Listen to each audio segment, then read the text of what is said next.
ഇന്ന് നമുക്ക് മാങ്ങ എങ്ങനെ ഉപ്പിടുമ്പോൾ നോക്കാം. ഞാൻ മാങ്ങ ഇങ്ങനെ നീളത്തിൽ അരിയാണ്. എന്നിട്ട് ഒരു പാത്രം എടുക്കണം.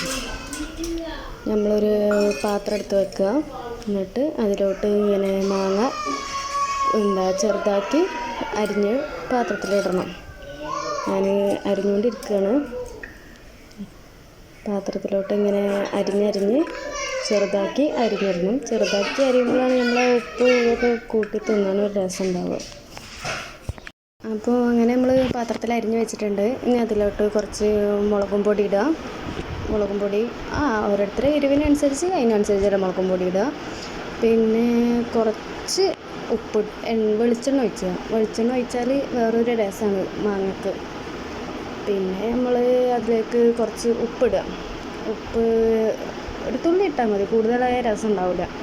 കുറച്ച് ഉപ്പിട്ടിട്ട് പിന്നെ അത് നമ്മൾ മിക്സാക്കിക്കൊണ്ട് പിന്നെ അത് കുറച്ച് നേരം ഒരു 5 മിനിറ്റ് ഒക്കെ റെസ്റ്റ് ചെയ്യാൻ വെക്കുക, അത് അതിൽ പിടിക്കാൻ വേണ്ടിയിട്ട്. പിന്നെ നമ്മൾ അത് കഴിക്കുക. നല്ല രസമാണ്. എല്ലാവരും ട്രൈ ചെയ്ത് നോക്കും.